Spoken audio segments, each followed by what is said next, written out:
On this episode, we'll be going back to September 16th, 1995. We're going to discuss the album One Hot Minute from Red Hot Chili Peppers and the movie Empire Records from director Allan Moyle. Like the past. The movie never changes. It can't change, but every time you see it, it seems different because you're different. You see different things.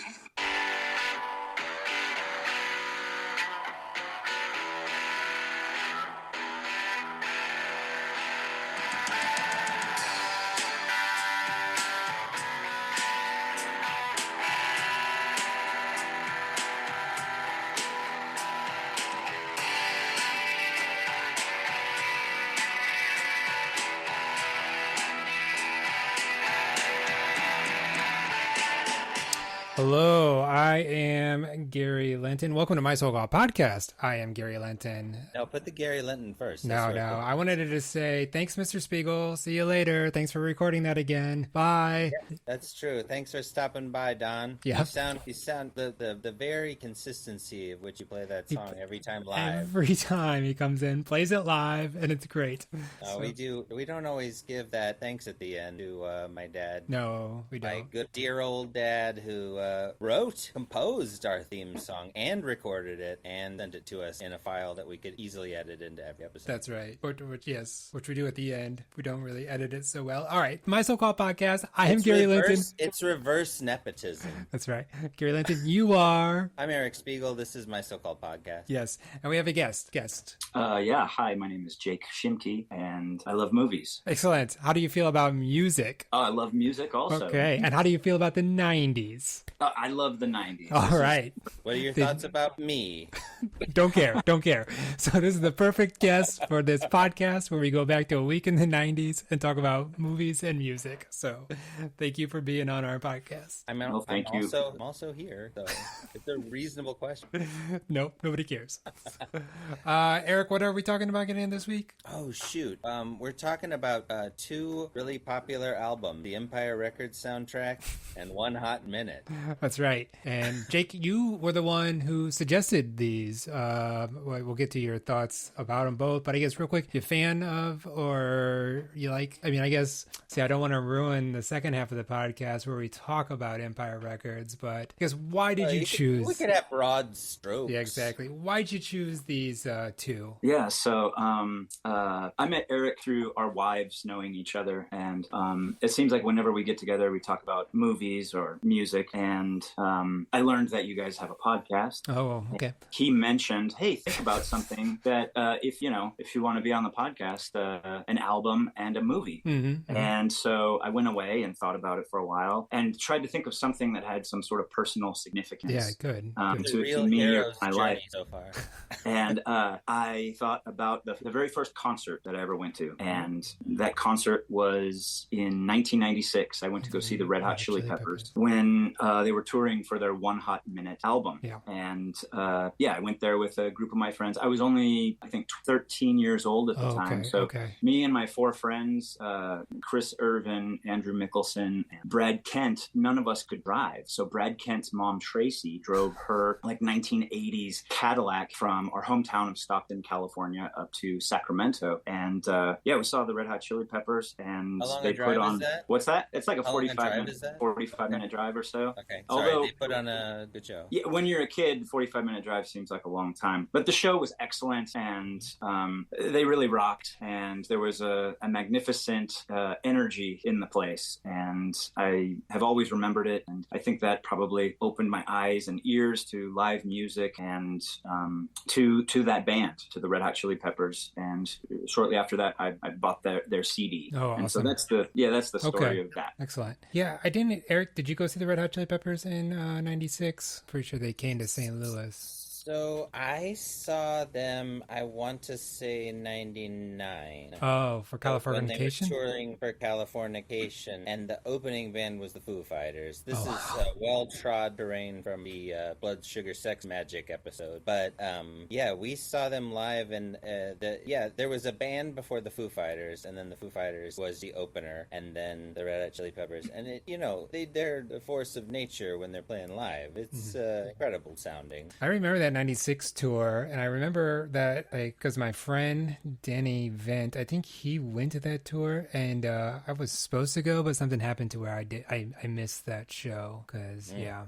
And so that's one of the shows I regret missing, as you'll hear about my opinions of One Hot Minute. That was an album I think is a good album. Spoiler alert. Oh yeah, I mean this is the time for spoilers. I mean, if you've made it this deep into this podcast, that's right. Okay, the water is safe. So Gary likes the album. That's right. So we're supposed to talk a little bit about like what was going on for us, which we've done pretty well. Don't you think? I think so. Yes. And then what we're gonna do next is we're gonna talk about the top 40 songs. Top 40 songs.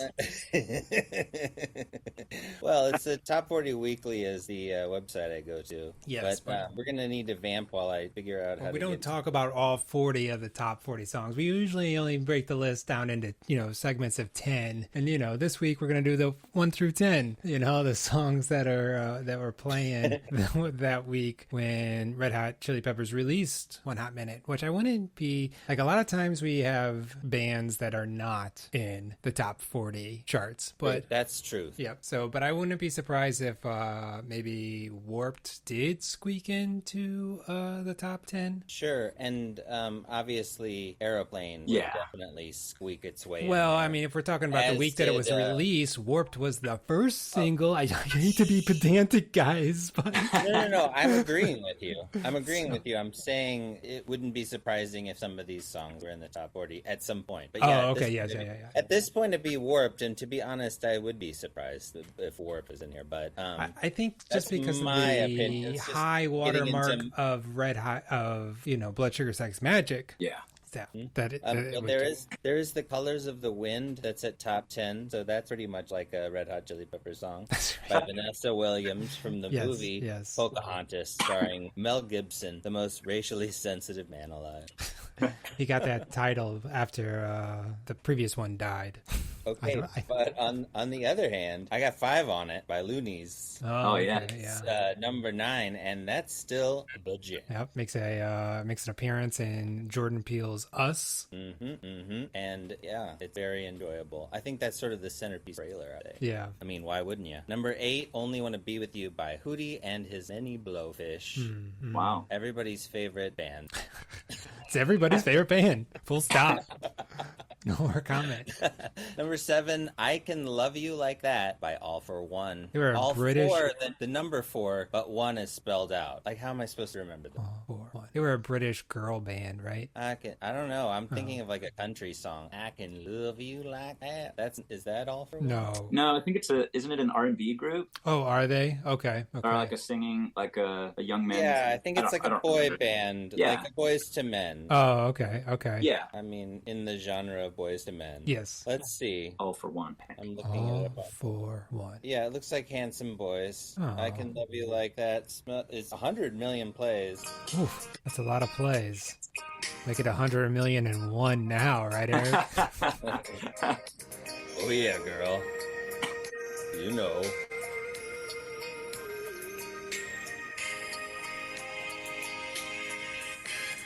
Oh, I know this song, yeah. I feel like I'm listening to Delilah late at night on 102.5. Delilah loves someone tonight. Number 6, Runaway by Janet Jackson. Oh, okay. Is that the Janet Jackson do a Del Shannon cover? Mm-hmm. Yeah. Run. I don't want to listen to that, so I don't know. Number 5, Boombastic by Shaggy. Oh, yeah. I didn't know that was that old, actually. Surprising. Waterfalls, Don't Go Chasing Them for 15 weeks on the chart. Make sure you use a condom on the TLC tip. Kiss from a Rose. Seal is at number 3 from the Batman Forever. I don't think Warp's going to make the list. Number 2, You Are Not Alone by Michael Jackson. The weird video featuring his wife, Lisa Marie Presley, where they both sort of look like each other and were both topless or something. I had that album Dangerous, and it's like, I wanted to like it more than I did. Number 1, Gangsta's Paradise. Julio. R.I.P. R.I.P. Julio. Yeah, so that's the top songs. Eric, do you have it, the list where you can maybe see is Red Hot Chili Peppers on, or is it only the top 10? No, I can go back to, let's see. Okay, do you sometimes see a song that's in the top 10 list for the album that you are reviewing for the podcast? Sometimes, yeah. Sure. It's much more likely for it to be the number one movie, though, obviously. Yeah. The movies are more often. But... no, Warped ain't on the top 40. Okay. At this point. Man, some of the stuff in the top 40, top 50 is really interesting. Okay. Stuff I've never heard of, right? Like, so Freak Like Me by Adina Howard. Oh, you don't know Freak Like Me? Come on now. You Used to Love Me by Faith Evans. Oh, yeah. I don't know. So I'll get the conversation started about 1 hot minute. So I'm going to go, Jake. So this is towards you. And the question is either Dave Navarro is the best Red Hot Chili Peppers guitar player or the least best Red Hot Chili Peppers guitar player. So I guess how familiar are you with the discography?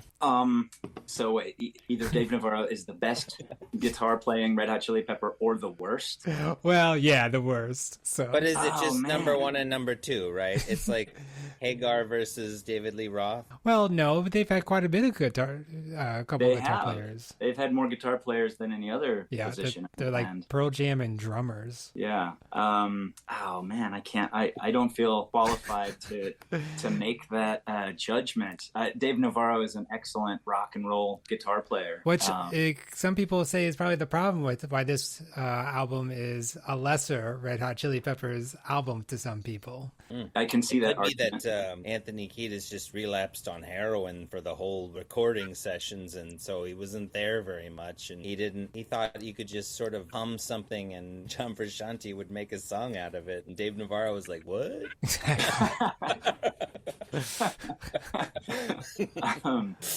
Oh gosh, I feel bad for saying this, but if I have to choose, I would say Dave Navarro is the worst guitarist. He's an excellent guitar player, and I love his style, his rock, but he just didn't fit with. Flea worked better as the Jane's Addiction bassist than Dave Navarro worked for Red Hot Chili Peppers. I remember the Warped video. I'm sorry, Jake. Go ahead.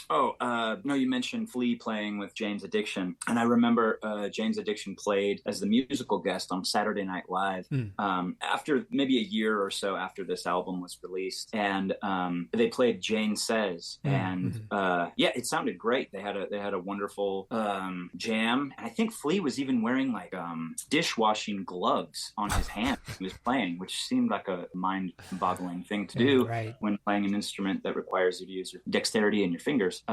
But yeah, I think Flea can fit well, I think, in any. That's right, because Flea played on Bust a Move, Young MCs. And Flea played on.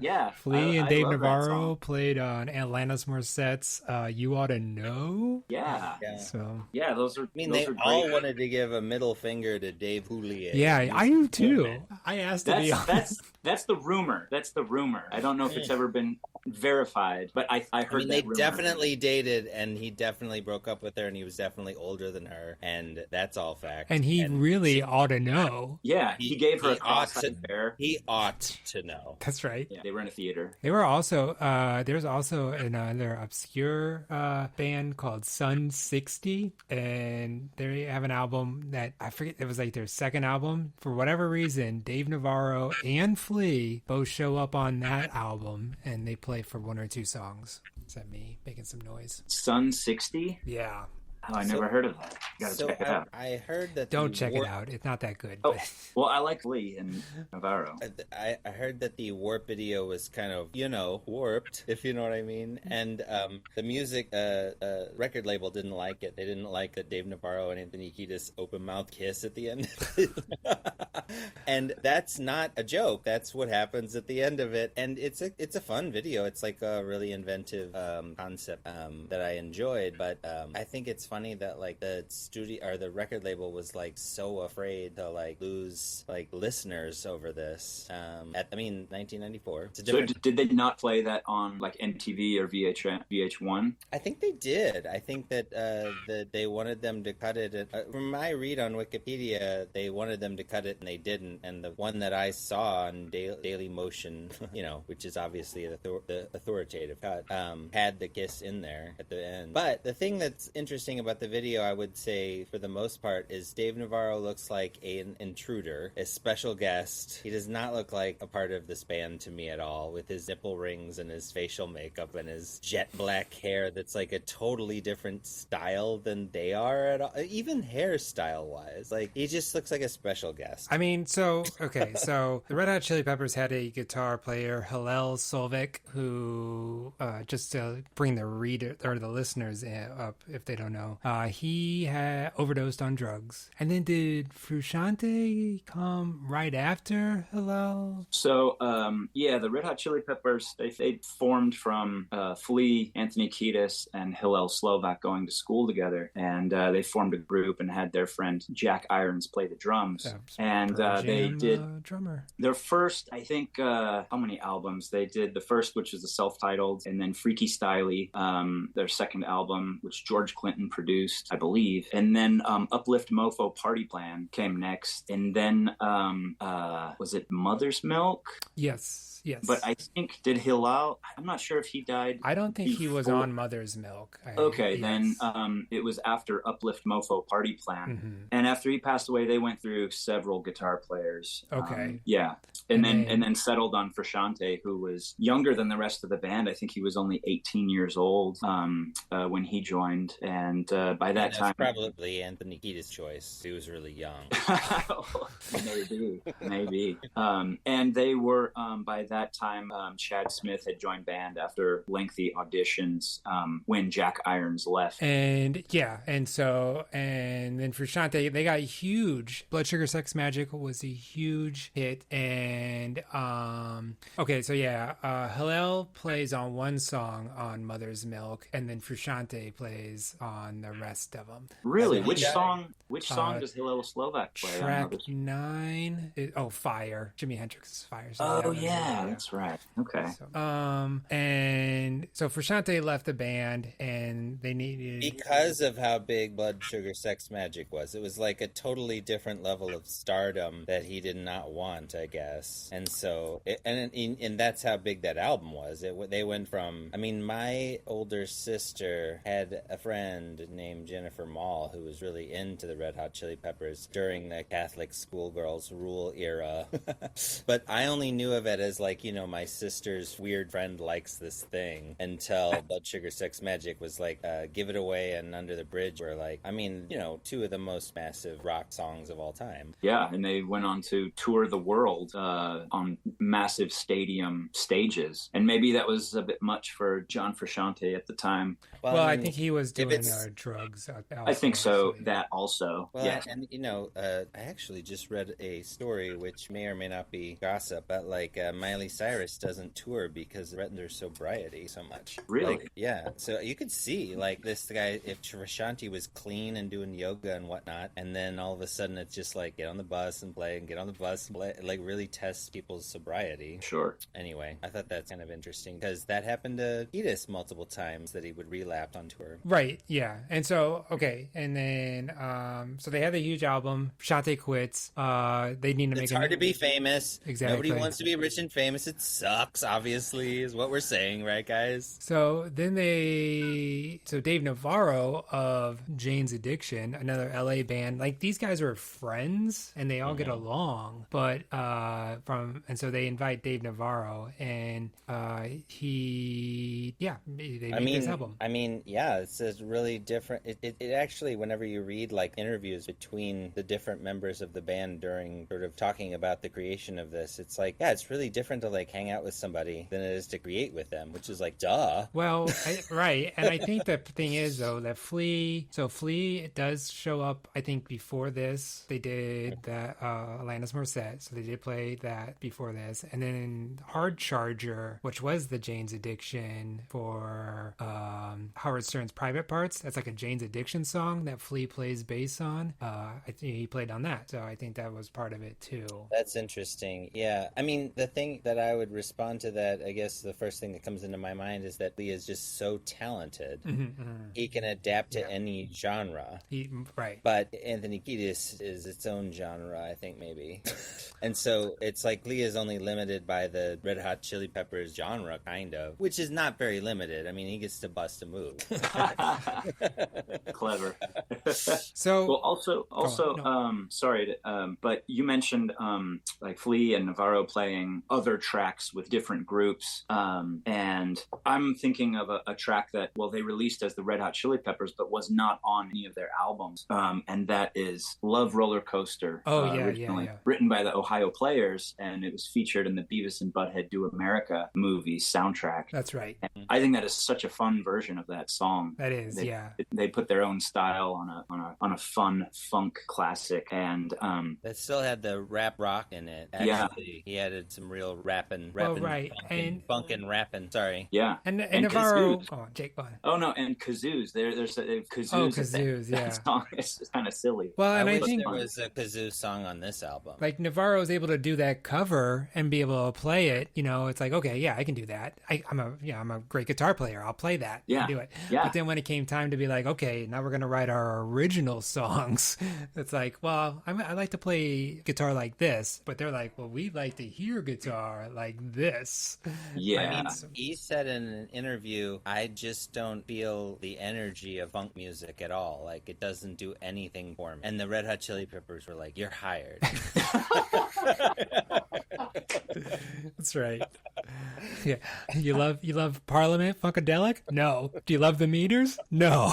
Do you love This is what we need, you guys. This is to sound totally different than our previous multi-platinum classic album. Yeah, but most weird right turn. I'm gonna go ahead and say it though. I went out and got this album when it came out, and I don't know if it's like Stockholm syndrome or whatever, because I was like, I like this, right? I like it. Yeah, I like it. So, and I did that enough to where now I like it. Yeah, I think it's an enjoyable album, and I like it. I'm taking the piss with most of this. I like this album. Yeah, okay. I like this album. It seems a bit darker than all of their other ones. That's what I think. Relapse, my friend. Well, that's right, yeah. They recorded this over 8 months. He was hating himself. He's the lyricist. Even like My Friends is about him. My friends are so depressed. That's such a sad one. Yeah. That was the first for me. Like, obviously he was doing like a sequel to Under the Bridge in a way, like that kind of a Chili Peppers song, but it really wasn't a copy, and it was, a good jam. I still like that song. Yeah.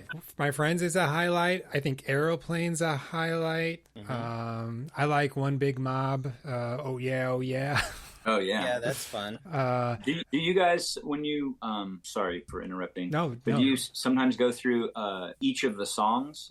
We can. Sometimes we'll do that when we have. Yeah. So if we can definitely do that. You'd like to. You asked for it. You've got it. The track number 1 here at the very beginning is Warped. It was called something else originally. It's the one with the homoerotic video.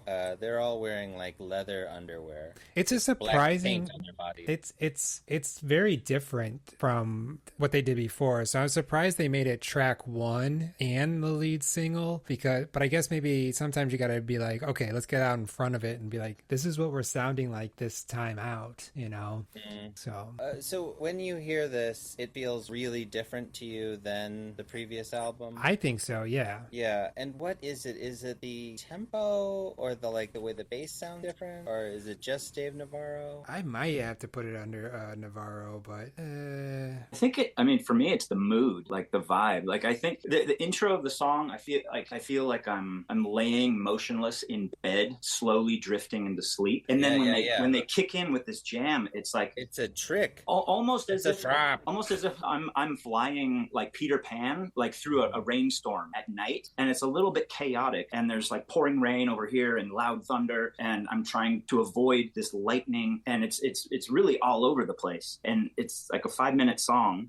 which also seems kind of a bit longer. I mean, although they can definitely jam something out for a long time. Is a 8-minute track. And then toward the end of this chaos, there's kind of an outro, and I feel like it's almost as if I'm being like lowered down by like the hand of God from my like umbilical cord being lowered just right into my warm bed, and I fall right back asleep where I started the song.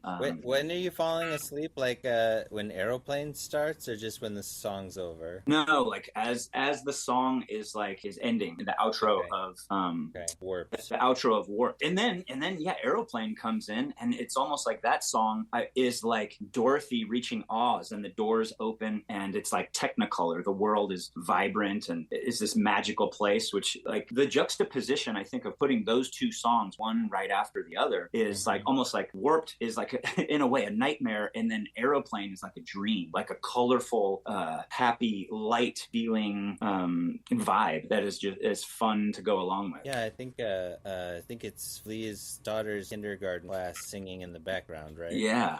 Full on dad mode. How old do you think that they were at this point? Maybe 5. Oh wait, you mean the kids or the Chili Peppers? Well, I'm saying how old was Flea to have a kindergartner? I guess. Oh, maybe in his 30s. Yeah, early 30s. I think they were, because they were born in 62, so 33. Yep. 33.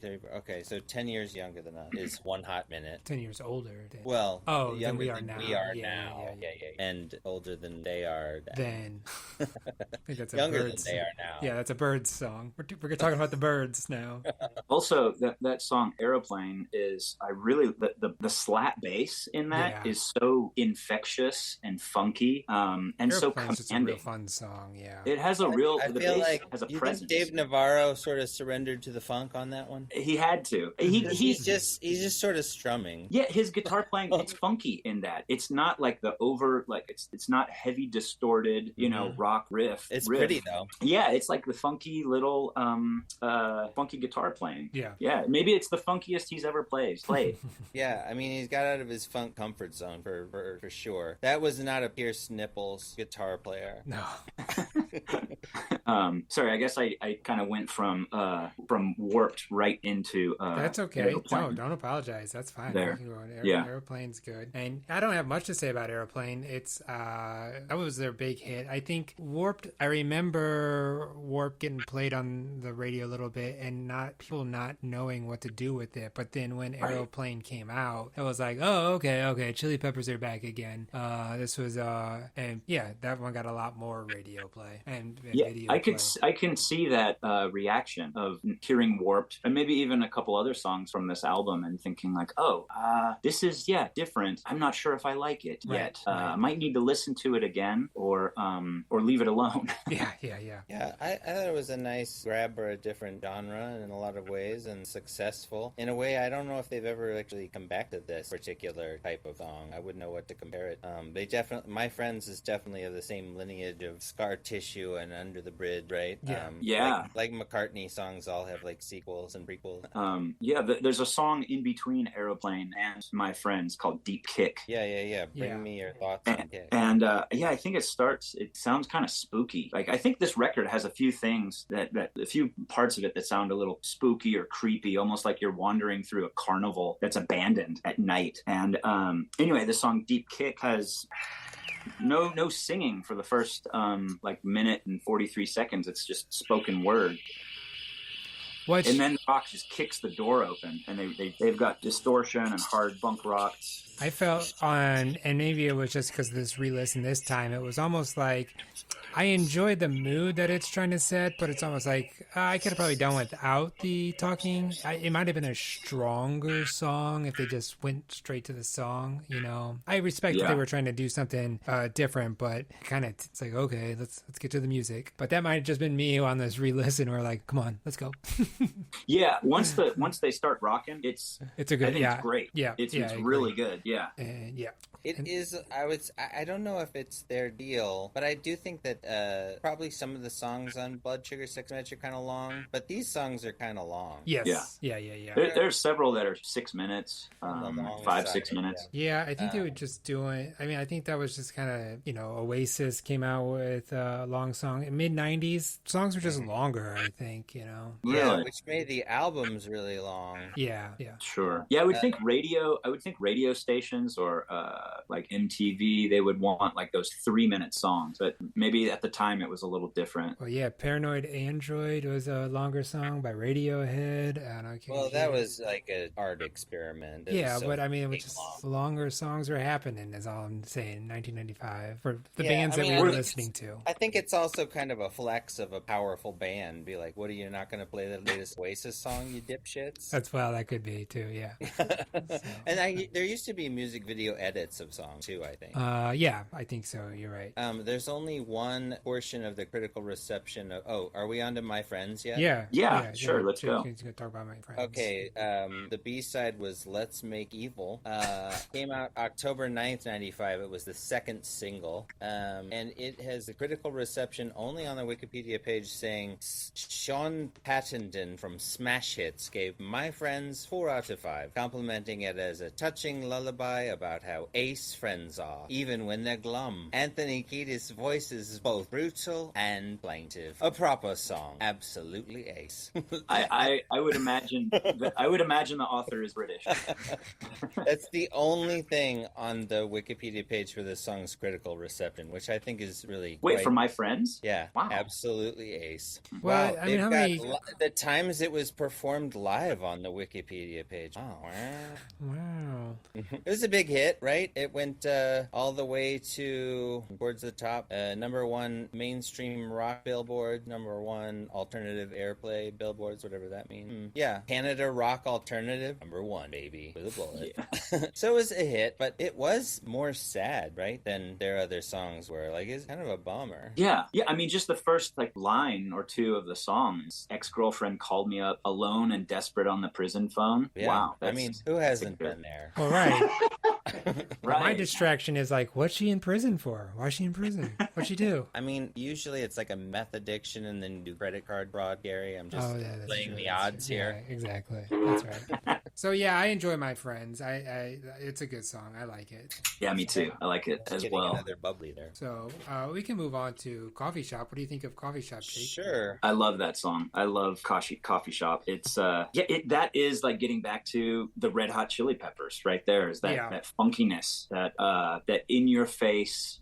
It's like a blend of funk and punk and just rock and roll. Have a good time, jam. Yeah, this is a good one too. This was a single. I don't think they released it as a single here, but in like Australia or something like that. So because there is a video for it. You guys, look at this. I'm sharing with you. Yeah. The album cover for this single, or the single cover, I should say, is them shirtless, maybe pantsless, unclear, all eating giant portions of a watermelon and sort of rubbing it on themselves. That is what I think of when I think of a coffee shop, is all I was going to say. Well, I don't know what coffee shops you're going to, Eric, but that is not what I think of when I go to a coffee shop. Well, welcome to Starbucks. Can I get you half a watermelon? Take your shirt off. This song also has a bass solo in it where Flea uses the wah pedal, and it is incredible, I think. Chad Smith plays the bongos, and then Navarro joins in with the wah pedal, and they do this musical build-up right into the chorus, and they mention Iggy Pop in this. That's tune. right. Yeah, that's fun. Iggy Pop is a wild one. He's a real wild one. or It so was he's only told. performed on this tour. It played 39 times on the One Hot Minute tour, and the last time it was played live was July 11th, 96. I wonder how many of the Navarro songs just never got played again live. So, they don't. The only song from this album that the band plays is the song P, which is only Flea. Oh, yeah, that's just Flea singing. Yeah, they don't play Wow, that's a real of statement. any of these songs live. So Gary, I'm sorry to say it, but you missed out on that. Yes, that I live know. performance. Yeah. You'll never see the Red Hot Chili Peppers play the songs from this album. Yeah, I've kicked myself still to this day that why didn't I go to that concert back then? I think mine was Californication. When did the first Foo Fighters album? 95? Yeah, it was somewhere around there. Yeah. So it might have been the One Hot Minute. Would that have stretched into like 98 though? No. Well, the tour, I think the tour was 96, and it was a world tour. They might have started it. I think I saw the Californication tour, the next album. That was an excellent one, which is interesting. So the Red Hot Chili Peppers put out 3 albums in the 90s. They did Blood Sugar Sex Magic, which is probably one of my favorite albums of all time. Oh yeah, 91, same year as Nevermind, and great year for music. So yeah, they did Blood Sugar in 91, One Hot Minute in 95, and then Californication in 99. And those 3 are also very different from each other, almost like if you were to look at it like a trilogy. I was thinking about that earlier today, and like this middle portion was really dark, and that sometimes happens in like second movies of trilogy, like Empire Strikes Back or Temple of Doom or something like that. Like the first one is like I don't know, fun epic adventure, and then the second one they go into these dark places and maybe barely escape, and then the third one is kind of a story of redemption and like maybe Luke maturity. Skywalker, he's carrying Yoda around. He goes into a cave and he sees Dave Navarro. But it's also got Aeroplane on it, which is like their silliest song. I don't know. It's not about being like a sex sandwich or anything. Oh, P might be their silliest song. Yeah. Well, I don't know if it's really their silliest, but it's kind of because it is just Flea playing by himself. So. Oh, you know what would be fun? We could assign a Chili Pepper to each of the characters in Empire Records after we watch talk about Empire Records. Like, who's the Flea? Who's the Ketis? Okay. All right. I already know a couple things, but if we're talking about the song P, so for anyone who hasn't heard it, Flea plays the acoustic bass. It's him singing, and it's a little vulgar in some parts. That's right. Yeah. Yeah. So at the time the album came out, and at the time I went to the concert when they were on tour, I was 13 years old, and after getting home from the concert, I went to Tower Records and bought the CD, One Hot Minute. Went home, and the only CD player in our house at the time was in the family room. And so I put the CD in the family room CD player and started playing it. Why not? Of course you did. One of my favorite things about physical albums was the liner notes and the art. And so I was looking at the art, which I really love the art in this album. It's great. But I was also looking at the words, and I kind of skipped ahead and looked at the pages of the next song, and I saw Key, and I plugged in the headphones, and I put the headphones on in the living room and was listening to the song P. And right around that time, my mom walks in the living room and noticed that, the music stopped, and she unplugs the headphone jack, and the music plays. The song P comes through the home entertainment system in the living room, and it's Flea cursing and singing these lyrics, and my mom was not happy. She said, I'm taking you back to the record store, and you're going to return this CD. You're not playing this music in my house. Mm-hmm. And so she doesn't understand. It's sort of like ironically meta, overly crass. Like that's kind of the joke, right? Yeah, it is. It really is. Like the content of the song. It's like if you had to label it something else, it'd be like songs to make your mom upset. It worked, yeah. And so anyway, but that night, it was already too late to go back to the record store. And so that night I had the CD on, and I recorded a tape, like the dubbing. So I recorded a tape of the CD. The next day we went to the record store, I returned it, and but I still had a tape of the album. And I didn't put a label on the tape. I love this. But I remembered which one it was. Secret media. Yeah. I'm a big fan. So anyway, when I think of that song P, I'm sometimes reminded of that experience of having to do that. I mean, I used to read, probably friends of the show, careful listener, will know that I used to read Stephen King books and then hide them underneath my dresser. But you were scared scared of them, right? No, because I was scared of my mom taking away from me, and she didn't want me to read Stephen King book. That's a funny one. Hide the book because you're afraid of the story. That's right. Yeah, That's like, right. this book, It's gonna get me. So sorry to derail, but I guess back to the tour. I just want to say I looked that up, and this I gotta say I remember this because it says this was and this is why I didn't go see them. It was rescheduled. They were originally scheduled to play St. Louis November 17th, 1995, but they didn't play that show. I remember that, and it was like, and then they rescheduled March 18th, 1996, and I was unable to go that time. And it was Space Hog and Toadies opened up for them, Eric, not Foo Fighters in 96. So yeah, I wasn't there. I saw it in Columbia, Missouri, which is what I'm looking up because they probably only played there once. Columbia, Missouri? Yeah, they played at the place where the Tigers play basketball. Oh, okay. So it's essentially like playing at the Enterprise Center. An arena. Yeah, they played the Blue Note in 1987. They played the Blue Note in 1988, which is a very small venue if you haven't been there, Jake. And then the Hearn Center was when I saw them April 28, 2000. So it was definitely the Californication. Gotcha. Yeah, when I saw them in 96, the Toadies opened up, but the very first band was called Weapon of Choice. Yeah, I saw that. Yeah. Yeah, and they had a funky sound and some lady dancers on stage also.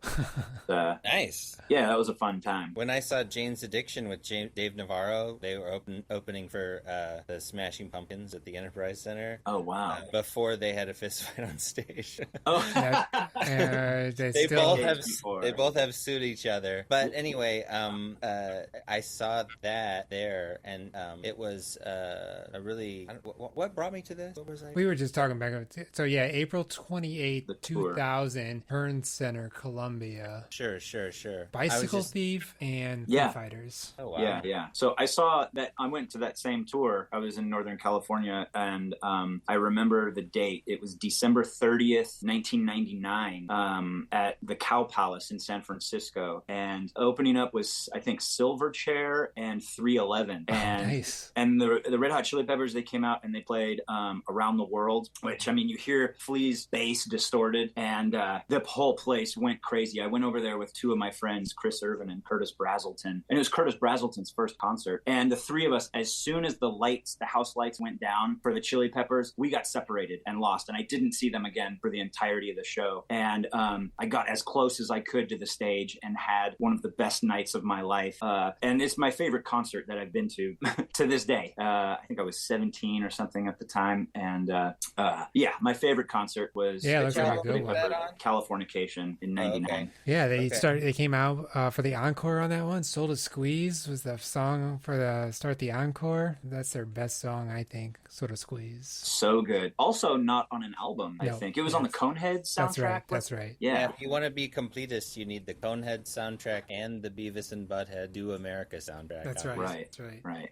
On CD. And so the next song after P on the album is One Big Mob. A fun song. Gary was referring to. Yep, I like that. That is a fun song. It starts out, has kind of a tribal jungle sound with like drums, and it has like a party. It feels like a party. Like also, that's right. Kind of like old school Red Hot Chili Peppers. It reminded me of kind of some of the sounds in like their first three albums with Hillel Slovak, when they were like probably playing much smaller clubs or even house parties. Yeah, and that's a song. I mean, just the Blue Note. It feels like hanging out with your friends. Like, well, that's what they're talking about. One Big Mob. And I got a T-shirt at the that first concert I went to, and the T-shirt has the liner notes artwork of all the friends in the bathtub together. It's like these cartoon, like there's a circus monkey and a giraffe, and like scrubbing their back and like suds bubbles. It's like a cartoon. This was on the T-shirt for the '96 tour, and this was the artwork on the page where the lyrics "One Big Mob" were written, and that always it makes me think of friends and having a good time and a party. One Big Mob. Does Watermelon come into mind at all? Hey, that sounds like a good time. That's a party. Yeah, take your shirt off. It's a 6-minute song, and they jam that one out. Speaking of funk, the next one's Walkabout, right? That is the funk. I feel like Dave stayed home. Yeah, and that's actually one of the maybe one of the weaker songs for me. I mean, it's a good song, but it's still just kind of like, Walkabout. You're doing it. I think it has kind of a feel-good sound. Yeah. Like, a feel good sound.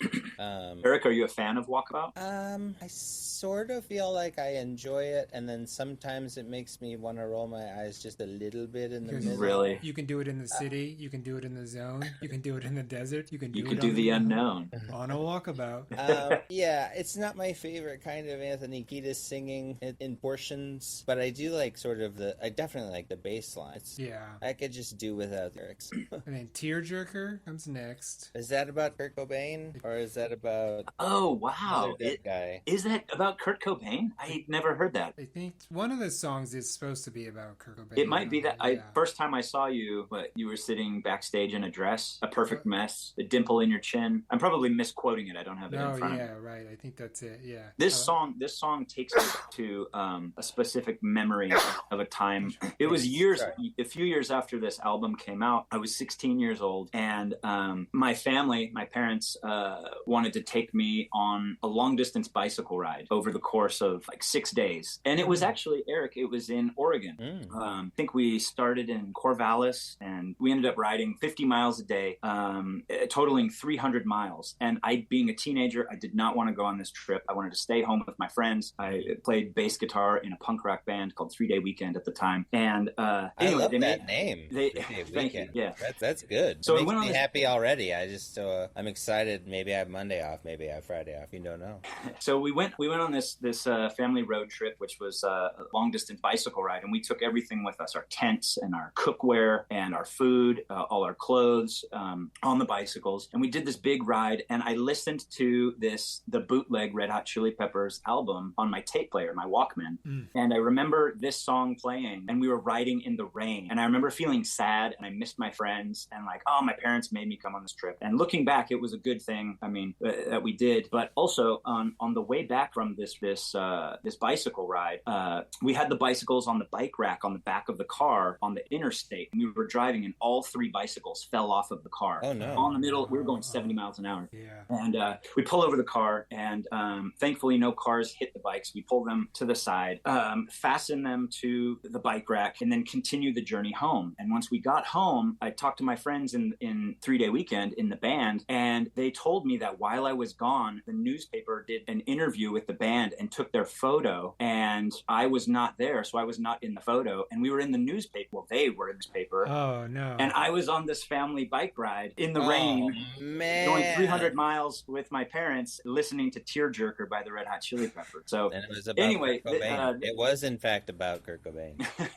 But that sounds like a great trip. Now I just want to go on this bike ride. Although I also want to be in the paper for my punk. Right. Yeah. Yeah. At the time, I want both things. Yeah. So this song, it was a tearjerker for me in a way. To miss out with the band, but looking back, it was great to have quality time with my parents and doing that summer bicycle ride. I mean, it was just bad timing. Yeah. Oh, and once we got back, my dad had the bicycles all repaired. They were damaged pretty bad, but he got them back to rideable condition. How do you feel about the title track, Gary? 1 Hot Minute. I think it's a good one. I don't know if it rises. I mean, I like the name 1 Hot Minute. Whether this track is, sometimes you make a theory that, the best song should be what you name the album. This isn't the best song on the album, but it's a good one. And I guess I like the name 1 Hot Minute, so I would name the album that too. But I feel like they, it sounds more like an album name than the other ones. I think just the aesthetics of it. I mean, it probably was almost called E. But yeah, it's a banger. It's got like chapters, right? Yeah. This is their second Rick Rubin album. It's also 1 Hot Minute is also actually 6 hot minutes in duration. Wait, so they're liars. Yeah, and the albums. Well, only one minute is hot. Only one of those. There you go. Oh, there you hot. go. There you go. And the ratio is even worse for the album. That's right.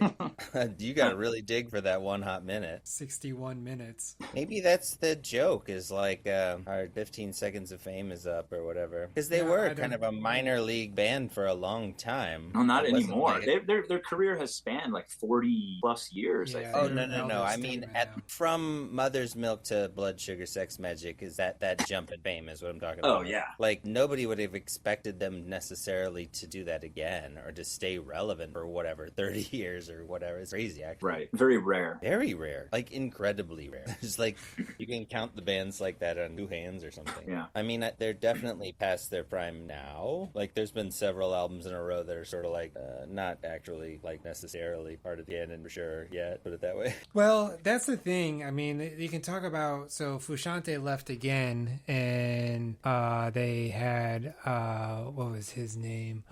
Josh Klinghoffer. Yeah, Klinghoffer. And then Frusciante wants to come back, and they fire Klinghoffer. And I gotta say, my brother, friend of the show, Greg, he's always made the point where, like, at that point, it's really just because it's Frusciante's maybe ego or whatever, because it's like, you could have two guitarists. You can bring, I mean, Foo Fighters, Pat Smear left, and then he wanted to come back, and Dave Grohl was just like, yeah, 4 guitarists, let's do it. I don't care. We're a big enough band, we can support it. And Right. it's kind of like Red Hot Chili Peppers could definitely have had both Klinghoffer and Frusciante in the band playing. It's like, that's not an impossibility at this point. Is that what happened? Did they fire Klinghoffer?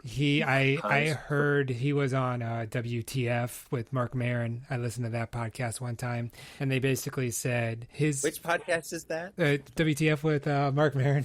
Okay. Yeah, no, I've heard of that. Yeah. So who was the guest? Who was the guest? It was on Mark Klinghoffer. Maron? Okay. Yeah, and he was talking about how he didn't have any bad feelings for it. He kind of always, he's going to put up a good face, but they basically called him in and said, Frusciante wants to come back. You're out of the band. And so it's kind of like, and he was like, okay. So I think it's interesting because it's like a management style situation too. Like, it's not like Dave Grohl is afraid that any extra guitarist is gonna take over the personality of the Foo Fighters. that's right.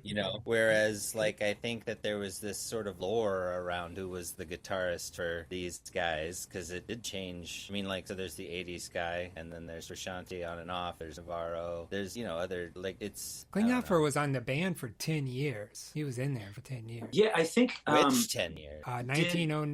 2009 to Whoa, 2019. 1909. No, 2009 to So 2019. this is like Stadium Arcadium, or... Yeah. No, that was Frusciante. Okay. Jeez. So he did never have a hit album. So I think Klinghoffer might have toured with the Chili Peppers before he was a member of the band. He might have been a member of the crew, but I'm not 100%. I actually probably should have Was researched he one of those that. people that plays guitar in the shadows, like they don't get to be on stage? I'm not sure. I don't know if he was a guitar tech or... actually, I shouldn't speak because I don't know. I should have researched that before. Yeah. Okay, that's okay. You have a sense that he was with the band before he was featured. Yeah, for some reason I had that idea. That's okay. It's nobody's gonna call us out on if we give false information on this podcast. We're a couple of white guys. Nobody's gonna question us. So I think there's 3 more songs on the album that we haven't gotten to. Oh, Falling yeah. into Grace. Yeah, that's a good song. And that one actually, it reminds me a little bit of Sir Psycho Sexy. I can see that. Like the bass line could be a cousin of Sir Psycho Sexy. Like the tempo and the feel and the vibe is kind of like that. Which I love that. I love Sir Psycho Sexy a lot. It's a third of the length though. Sir Psycho Sexy's a pretty long song. Oh, yes it is. Yeah. And then Shallow Be Thy Game is track 12. I like the name of that. Yeah. I agree. This is another of the weaker songs. You don't like this? Yeah. I mean, that's actually okay. Yeah. It's rocking. It sounds like water, like bubbles. That's right. Oh, they used the same watermelon eating picture for the Shallow Be Thy Game single. I think maybe it's on. No, its B-side was Walkabout. Shallow Be Thy Game, a single. Oh, it was a single. Yeah, in Germany. The single was released in Australia only. Oh, sorry. That's Australia. Germany was the other one. Coffee shop. That's why they use, I guess, the same image because it's a different. They're half a world away. Well, yeah, so that's an Oasis song. That's right. So bands, I guess, release different singles in different countries and markets based on what they think might do better in that region. Yeah. Right, because they're like, you Aussies are kind of flaky. Here's Shallow Be Thy Grave. Shallow Be Thy Game. Sorry, Falling into Grave. I would think the Australians would want to go on a walkabout. They'd like that song. That's right. You're right. That's right. Maybe they were offended by it. I don't know. I would say probably a good portion of the Australians probably would have been offended if they heard this album album.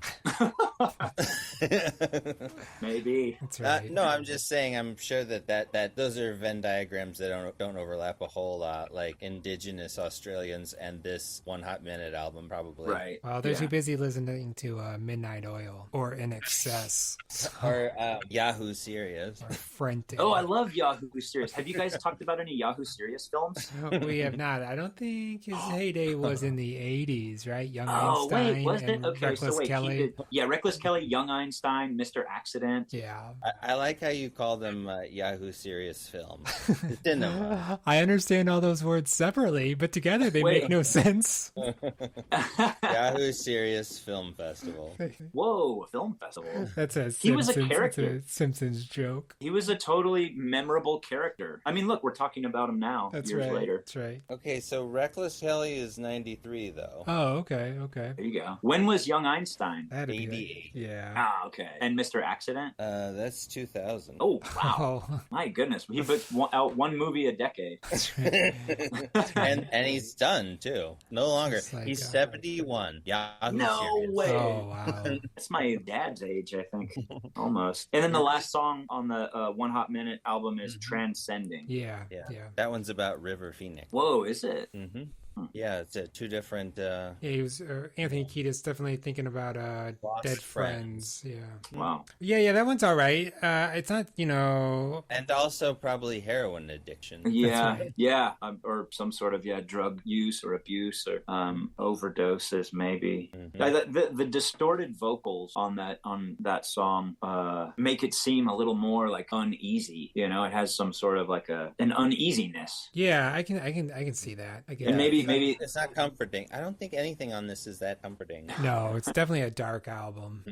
Eric, did you not care for the album, or it's okay, or you like it? Oh no, I actually think it's really interesting, and I do like a lot of the songs. But it's just when you think about the lyrics of each one, it's somebody's in a dark place. Oh, absolutely, and Yeah. it comes through like the sound of it, and the content of the lyrics. Very dark. I would say I think it's their darkest album. Yeah, yeah. It's the least like let's have a crazy party by the pool Red Hot Chili Peppers album. Although I guess they sort of embraced being a little more mellow after this a little bit. Yeah. Well, also they were maturing, and their musical styles probably mellowed out. But also they got John Frusciante back in the band. That's right. So- Yep. And so they were able to have Scar Tissue, and the other big hit off of that album was Californication. I guess Californication. The title track. And the other other side. side. No, that's Scar right. Tissue was first because I heard that with Paul. We were driving into Nevada, friend Joe Paul Wegman. We were driving into Nevada at night throughout the desert on our way to Las Vegas, like the magic hour, and we heard that song on the radio for the first time, that Scar Tissue song, and we were like, ooh, this is really good, like different to them. And I think it really sounds like Frusciante's taken the lead in the song more than like the bass or the vocals, and that's what makes it sort of set apart a little bit. It's interesting. I think they filmed their music video Drive Through the Desert on the way to Las Vegas for that song.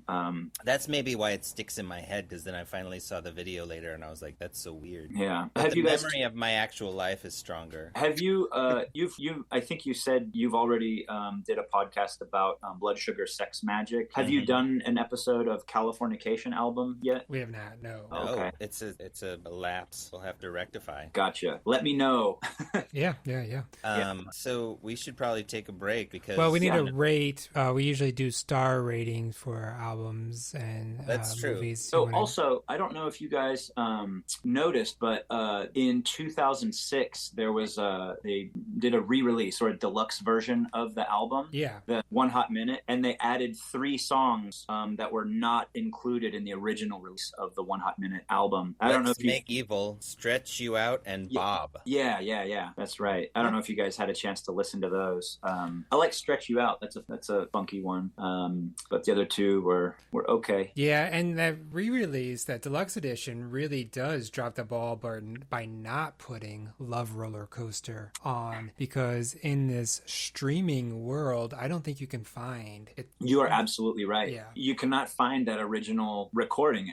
I've looked for it, and because I love that song, Yeah. Love Roller Coaster, I mean, the Red Hot Chili I Pepper think version. I recorded it off the radio. I have I'll look for that cassette. I have a copy of it also, a digital digital copy of it.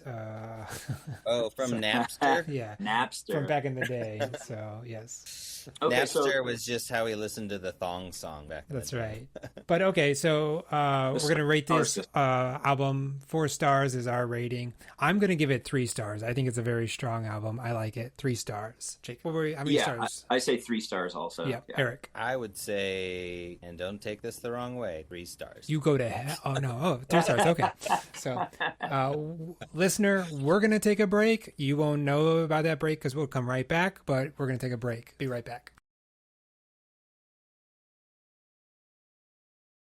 Just let me introduce you to everybody. This is Gina, Troy, Lucas, AJ. The staff of Empire Records had the coolest jobs on earth. Do you think this story is already written, or do you think a bold and courageous act can change the course of history? Something happened to me last night in Atlantic City. Did you win anything? No, I did not. But Lucas blew it. Everyone knew it. You want to buy Empire? Well, that's a good thing, right?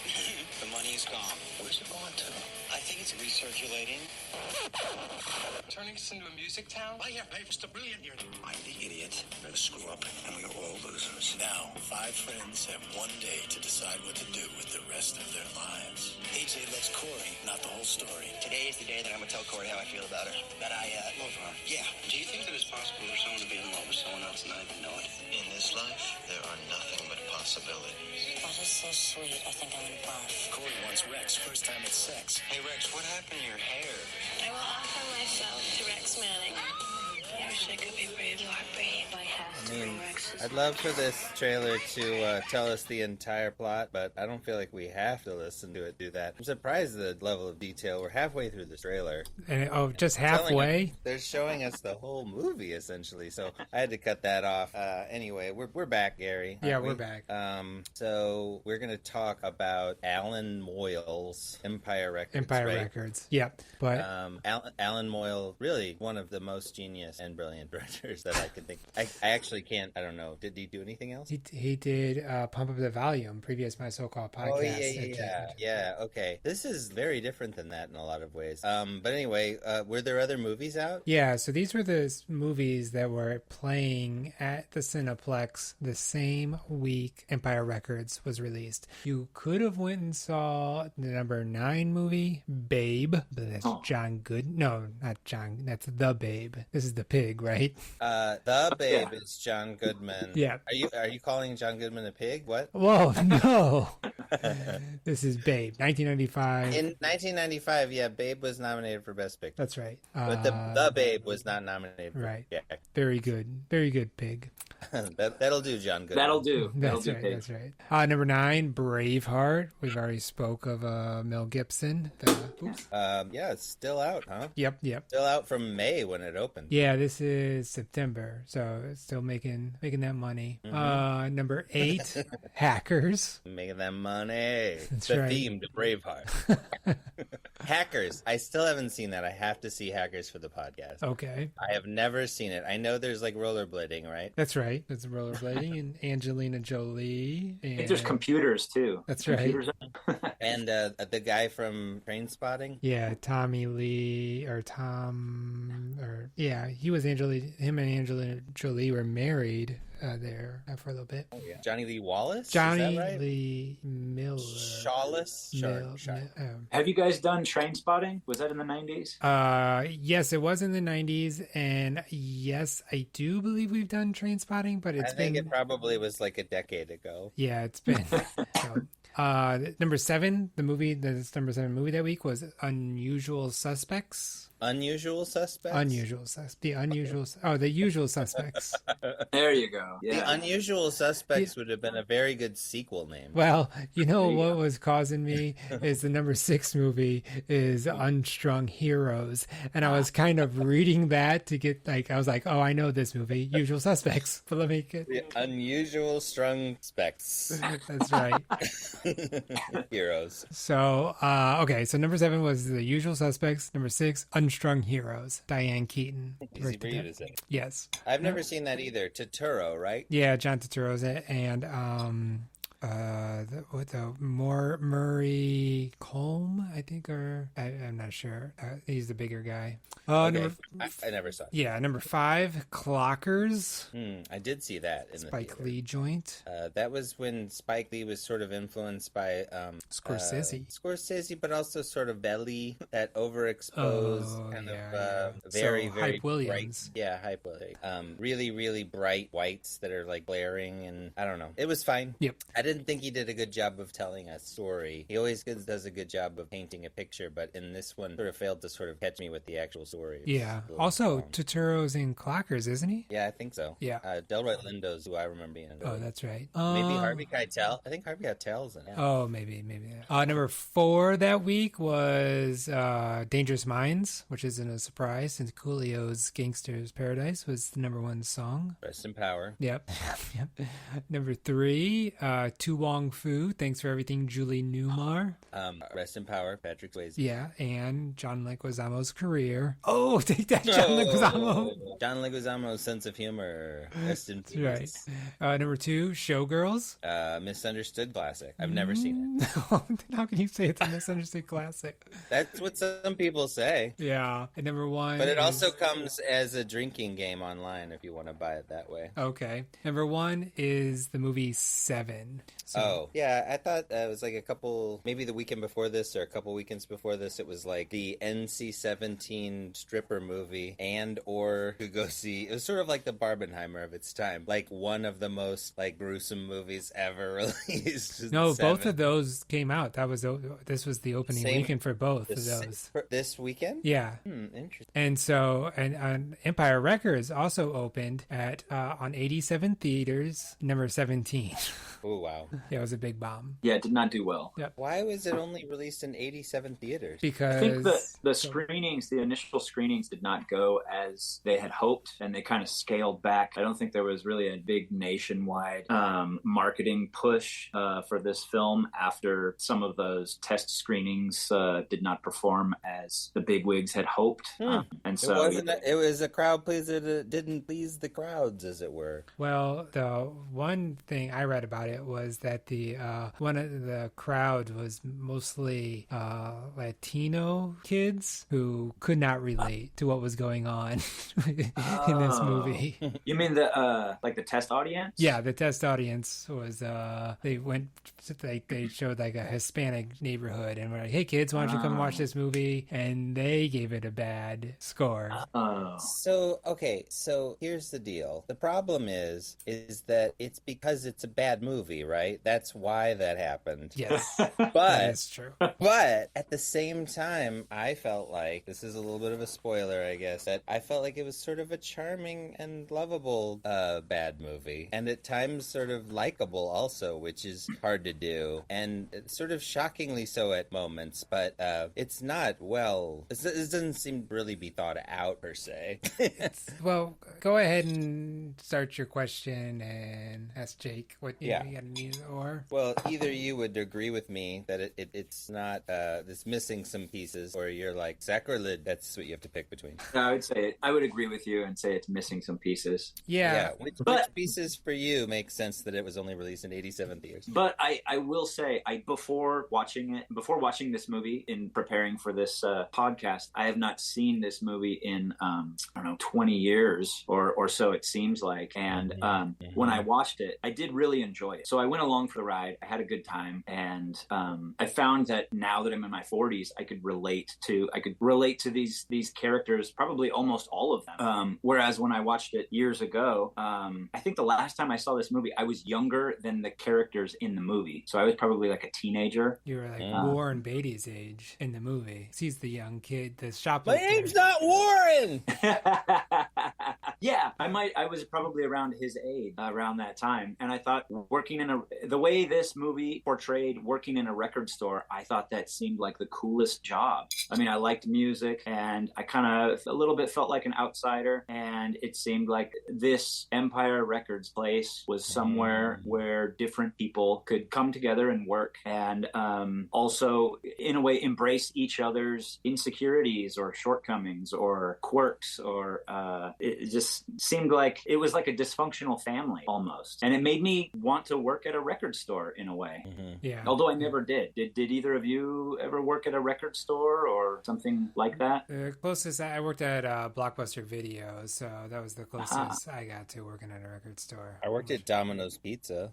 I was a substitute teacher, and sometimes they had me be the librarian for the day. Does that count? That does count, yeah. Oh, did they have like a media section where they had like tapes or CDs or records? So I could give advice, to people. Like, you don't want that. You don't want their third album. You want One Hot Minute. Right. Here's all the Navarro files. Yeah. That's right. Here's Navarro and Yoda. Dantooine. So it to me, I guess the other either where I was pondering was like, do you think this works as its own movie, or does it, like, I feel sort of like the pilot for a TV show? Like, we could see the ongoing like adventures of these kids they've introduced successfully. I think by the end of it, they really have successfully introduced everybody. Yeah, that's for sure. This movie. That's about all there is room for, though, right? This movie also lost about 40 minutes. Like, it was originally written to last over 2 days, but then they cut a lot of stuff and reworked some stuff to make it seem like it's just over 1 day. After they already shot it, or yeah, the script? I think the DVD has quite a bit of extra scenes on there. Tobey Maguire was originally cast in it, but his part was cut. So he was involved with filming, and then he ended up on the cutting room floor. Yeah, his if you watch the credits, which I did, it said Andre Tobey Maguire, and I was like, did we see Andre? Because I don't remember seeing him at all. Wow. And so I didn't see that. Yeah. Eric, there you go. Maybe those holes or those pieces that you think are missing might have been brought to the table by Tobey Maguire. Yeah, That's he'd right. really bring some ice storm energy to the party. That's right. That's right. Where he's like has to make a decision about whether he'll let the passed out Katie Holmes pass out on his lap or not. Wait, is Michael Douglas in that? Oh, he should no. be. Oh, that's it's Wonder Kevin Boys. Kline. I think that I'm thinking Wonder Boys. That's right. That's something else. I Sorry. love that movie. Yeah, Ice Storm. Yeah, Tobey Maguire is also in that. He sleeps with Robert Downey Jr.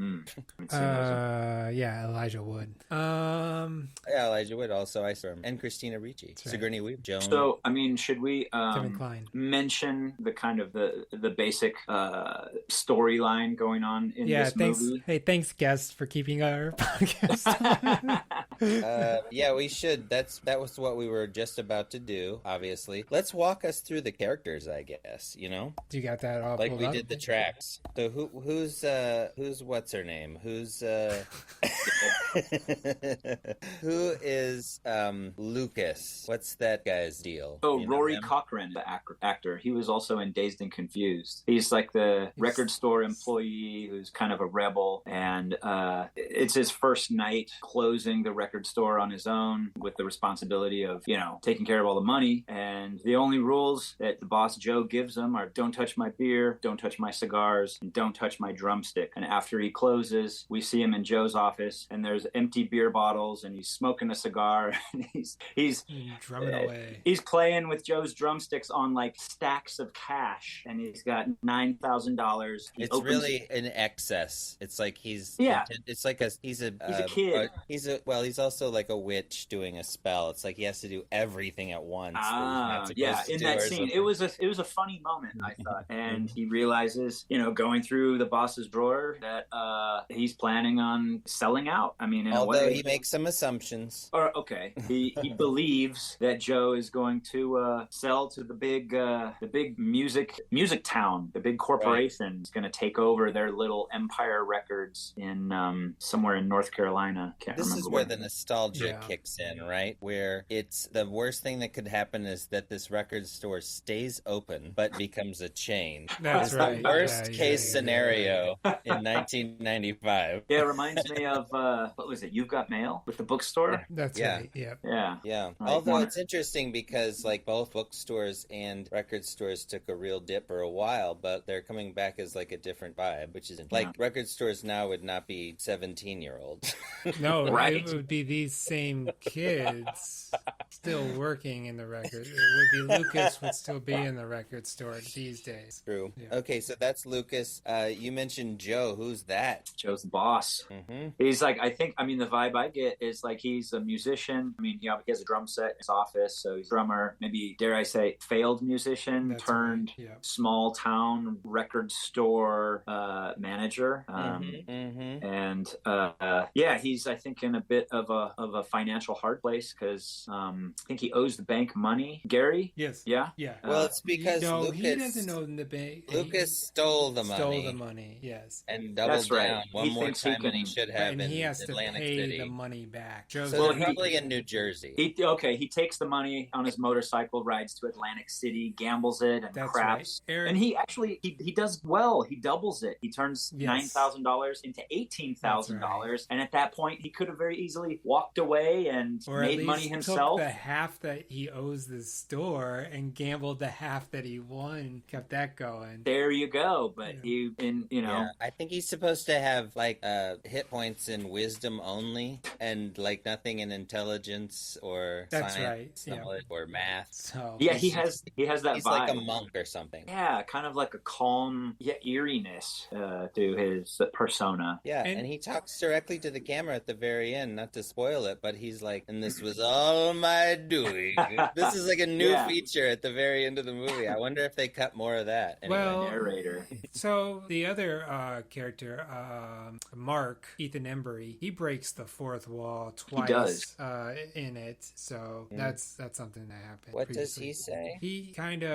He says to this camera, "It's Rex Manning Day." I mean, he says that right into the camera. But is he talking to us? He's talking to us. I think he's telling us it's Rex Manning Day. Yes. Which lets us know this is something important, whatever it is. This Rex. Yeah, Manning. I like that part of the screenplay. Where it's like they know what's going on, you don't. You'll catch up. Anyway, Gary, you mentioned Mark. So, Mark is kind of like a little bit stony character. Like he looks like kind of a greasy hair skater kid who his dream wants to be in a band. He's got curly bangs. Yeah, right. Mark with the C. That's right. No, Mark with the K, but he wants to call his band Mark with a C because it's psychedelic. That's right. Okay, right. And he gets like pot brownies delivered to him. That's from right. Eddie. Yeah, that's right. And he eats them while he watches Gwar and imagines himself in a Gwar show getting eaten by the mutants or whatever. Yeah, which that would be really something. I mean, watching Gwar on TV, and then the next thing you know, you're on stage playing guitar with Gwar, rocking out, and the frontman Odorous Orungus says, "Mark, you rock. It's unfortunate that you have to die."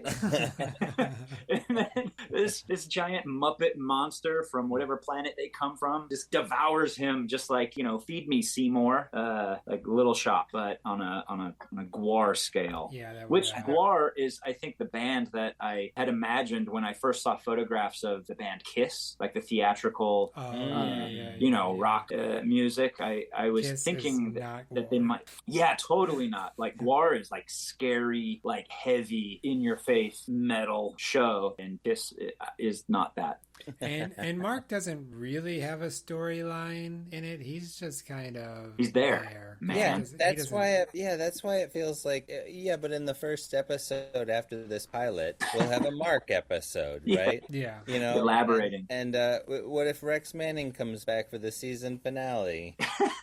There's a lot of did you guys notice that like in a lot of the scenes that like people are dancing in Empire Records, which there's a lot of that, a lot of them are like older women, like white-haired grandma. Well, they're there for Rex Manning Day. Yeah. But that's an interesting choice. And Rex Manning is someone who's... Why are they into them? Why are the teens into him then? I don't know if the teens are into Rex Manning. No, none of the teens are. I don't Only Liv Tyler's the only one that's into the older ladies. Yeah, Liv Tyler. And Rex Manning is kind of... It seems like he's kind of... I wouldn't say... I don't know, washed up. Is that accurate? Yeah, that's accurate. Maybe I would say that. He's still writing. I mean, he's going to Empire Records to promote his album, He's not on top of the world. Right. Yeah.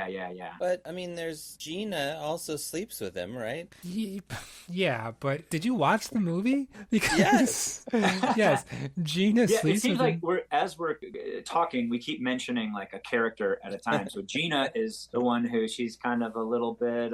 She likes to and she basically hang out with men. That's right. Like She Renee has Renee a skirt Zellweger. that is Renee somehow Zellweger. shorter than Liv Tyler's really short skirt. It's the battle of the short skirts and the tummy shirts. Yeah, Liv Tyler. Between those two. Liv Tyler is the virgin who has been saving herself, and she's more pure-hearted. But we later learn she has a little bit of a speed addiction, which has helped her, in her late-night studies and her application to get into Harvard University, which is literally from Saved by the Bell, right? I don't know.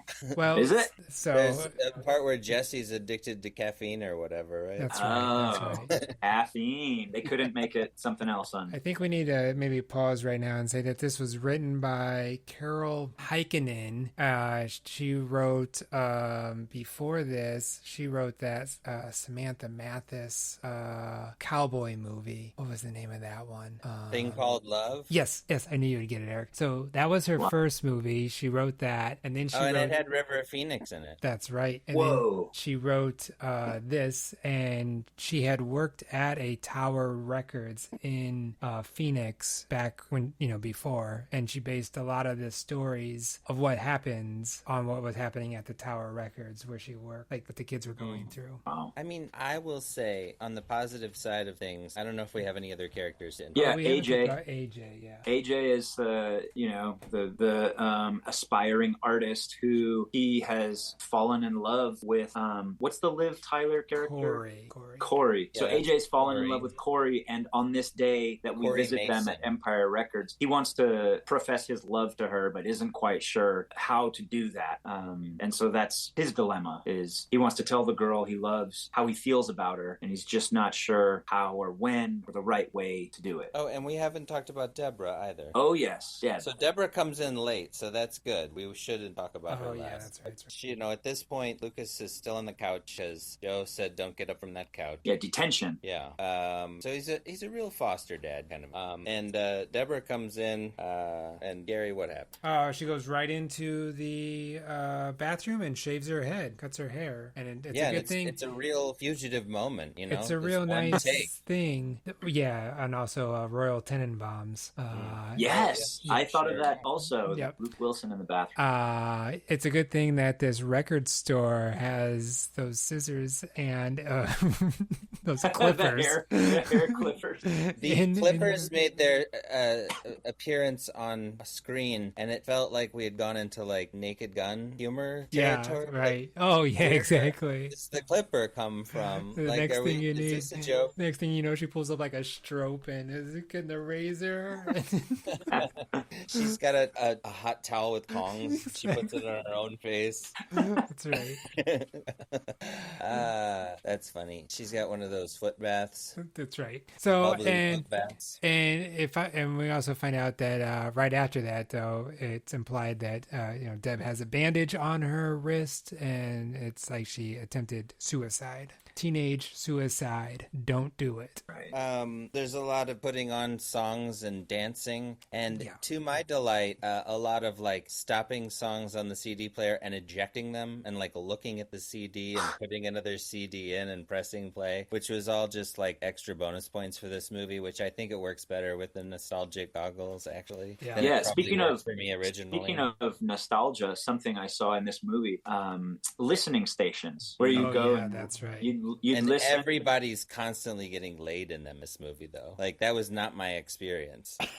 Yeah, I didn't know that was a thing. I was listening to music in there. Yeah, exactly. Blockbuster music, you had to go sit up by the employee and listen to it, or it was like the top 20. You could listen to all of them on the wall. There was speaking of listening booths and movies, I'm thinking of, what's the Richard Linklater movie with Julie Delpy? The first one they did, Ethan Hawke. I think that's Before Sunrise. Well, they did three of them, I believe. It goes in Sunrise. 95 was Sunrise. Yeah, that's right. And then like 2000 or 2001 is Sunset. And then Midnight is like, I don't know, mid 2000s? Yeah, they did them all 9 years. Each one was 9 years apart. Oh, okay. But there's, anyway, there's a good scene in there where they're in a listening booth and also kind of nostalgic. Yeah. So that movie for me feels like it's trying to approximate some version of real life before Sunrise, for example. Whereas I feel like this movie is extremely heightened in places in a way that sort of is, it's such an odd tone. Yeah, I think it wants to try to be real life, but it's like, but you're not real life. You're not. It's being real It's life. kind of Hollywoodized, really. Yeah. I mean, if you Rex think about Manning is, it doesn't feel like, I just feel like he feels like he's on a sitcom, and I feel like on a sitcom I'd be like, that's fine, Yeah. you know, for one episode. So are you imagining this with like recorded like audience laughter? Yeah, I mean, Warren, like it's a fantasy of I go away to the record store and I've got my alternative parent there, and I can be myself around my friends who are all musical and they're all as screwed up as I am underneath. And I mean, it's a vibe, man. It's definitely, you could see what, I don't know if you were like 12 or 13, I could see really liking it, but I also just kind of want to see some more stories of these people. I feel like I said, it just kind of get introduced. What did you think about the arc of that character, I guess?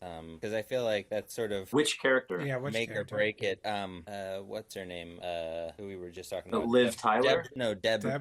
Oh. Well, you're right. Yeah, she's probably her arc is probably the most fully formed one. I mean, you gotta get Renee Zellweger kind of get thrown off where, like, you know, she has sex with Rex Manning, and then they kick her out, and you know. Well, Liv Tyler's really mean to her first, though. That's right. And she's Joe's like, you're a dirty slut. Yeah, she's like, I could never be like you know, the way you are. It's so mean. But like the Robin Tooney Deb character, she's the one that kind of grows the most through, because we get her saying that she, you know, she felt invisible, she wanted to kill herself, but by the end she realizes, oh no, I do have people here, and she probably not gonna, well, you know, I don't know if she's gonna try to kill herself again, but you get the sense that she's not going to try to do that again. Right. Well, I think it's interesting that like when her coworkers find out that she's got these cutting marks on her wrist and she tried to kill herself, that they kind of make her sit through, okay, we're going to do like a pretend funeral for you. So you're going to lie there and you're not going to say anything. And all of us, your coworkers and friends, we're going to take turns saying things about you, and you're going to listen to it. And it's actually at the end of that, it's a touching moment where it's like, yes, girl, you've got people who care about you and you've got something to live for. And I think a couple scenes later is when Corey realizes that Gina slept with Rex Manning, who Corey was saving herself for Rex Manning. She was hurt when Gina and Rex come out of the copy machine room and they're putting their clothes back on. And I mean, it's pretty gross. I think does Corey faint or something, and Deb is the one who takes care of her, like in a very maternal way. Yeah, that sounds right. There's a moment where Deb is like let me handle this. I know what to do, and she like takes care of. Corey is sort of the ringleader of the fake funeral, so it's sort of reciprocal. It feels like. Oh, she's okay. like, I got your back. Yeah. Sure. Yes, I'll take care of you now. So no, I think that's the strength of the movie for sure. Is like it does take its time introducing the characters, and the thing about them is that it's going to view almost everybody super like in the most kind way, which is very nice. Essentially, it's like everybody's forgiven their sins in this movie as much as everybody possibly can. Like, yeah, right. Warren is literally brandishing a gun and pointing it at everybody, and they find it in their hearts to be like, "You want a job, back, kid? Little man? We're all human here, you know." Yeah, that was a part that it was maybe a bit too far, where it was right. Like, and then the whole gun scene was just kind of like, I don't know. It feels really strange. It feels like studio notes or some garbage. Yeah, I don't know. Yeah. Could be. Like you take that out, it's still fine. Right. Like you don't need that at all. And it definitely, that's what I mean about tone. Like, is it serious or is it the kind of movie where a gun is a joke? Right. Well, he's waving it around like it's he's not even holding it. Like the gun is all over the place. Yeah. I think it's as if he's not taking it seriously. You know, I mean, if he was holding it still or with both hands, that would be a more intense, dramatic, I think, situation. But he's kind of all over the place. I think if they wanted to get the tone that I feel like they're maybe aiming for, he should just be like putting his finger in his coat and saying it's a gun or something stupid like that. Right. Whereas we all know he's not dangerous. Like, that's the way everybody acts, but like that thing could blow your head off. Oh, yes, absolutely. Right. Well, right. And they should have known that there weren't any gunshot. I mean, they was shooting, but it's like there were no bullets, and then they should have picked up on that at one point. I don't know. It just didn't work for me. That whole scene, and it's like like they needed to do that because that is the reason the newscaster is there, and then Marcos tells the newscaster, "Hey, we're having a party at Empire Records." So it's almost like you come up with a better way to get that word out instead of having a gun fight. I don't know. Yeah, but I do think that there's an effort by the screenwriter or the director. I'm not sure, probably the screenwriter more than anybody, but to sort of have empathy for no matter what anybody does. Yeah. And it's sort of, especially the kids, like they want to forget. I mean, I think it works much better at the beginning when he's trying to figure out if he should call the police on Mr. $9,000, Lucas. Right. And I think that would be hard to, I mean, like parents sometimes have to decide if they're going to call the police on their children. Is sort of what it feels like. And so it's a real moral dilemma, but like it's sort of handled lightly, like it's going to be okay. You're never quite worried. Right. Would you guys agree? Yeah, I'd Well, agree. I think the character of Joe, who manages the record store, he definitely has a paternal feel. Like he's the one in charge, and he's kind of the one to at least try to calm things down, even though he's foreseeing losing this store and trying to keep these young people managed in a way. I would say, as like I didn't ever get my MBA or anything, but it might be that he has like, I don't know, 12 or 15 employees for a single record store working 15-hour days. Like maybe we could cut back on the salary cap here,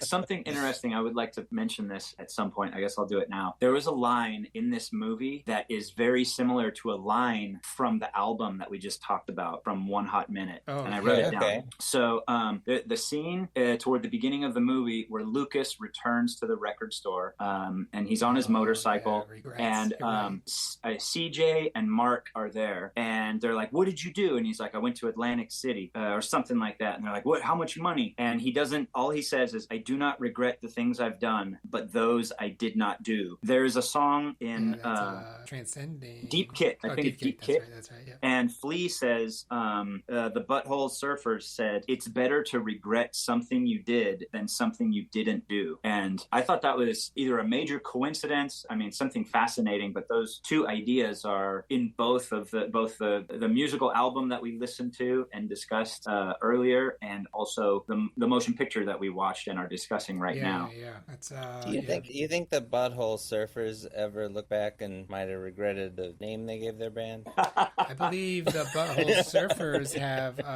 their song Pepper. Does that play in Empire Records? Or I think that was playing at one part. That sounds familiar. I remember this soundtrack was a huge hit, much bigger than the movie. Yeah, great soundtrack. It had everybody had this soundtrack, but like I would say the ratio of people that had this to the people that had seen the movie is very lopsided. Well, and there's a lot of songs in the movie that are not on the soundtrack. It's just the movie is just jam packed with music, and I think they use the music very well. Yes, I think it just emotes a feeling. The music they use in each scene, they get me feeling, I think, what they want me to feel in that moment. I think they use it well, and it captures the time too. Music of right around that year. Yeah, it was the Edwyn Collins was going to be a big deal. It was the Ass Ponies, Little Bastard, is what I was thinking of. It's not.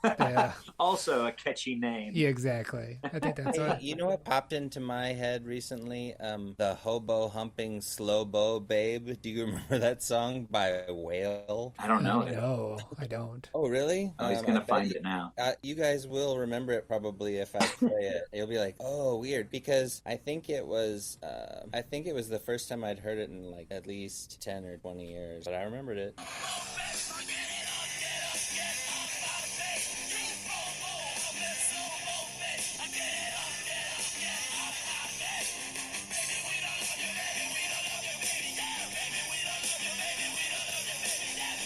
I don't know. I mean, I don't know. Wait if I a second for the chorus.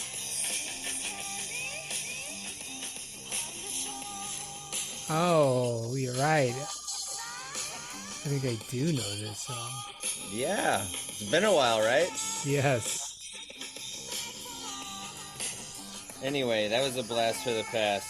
And they don't have an album, so we'll never do that on the podcast. It's just this song. I mean, I think they do have an album, but I'm not sure. Yeah. Whale. Something else I thought was cool and added to just the look of this movie was the actual record store, or the space. Like, the record store was kind of a character of its own in this movie, I believe. Mm-hmm. Any Yeah, thoughts it's a great on that? set, right? Right, it was. It's really nice. All the levels, and like there's a couch. You know, like a sitcom would have. I'm just saying. But I mean, like, it's all music stuff, but it looked even like vintage, like a lot of vintage stuff, even like in the 90s.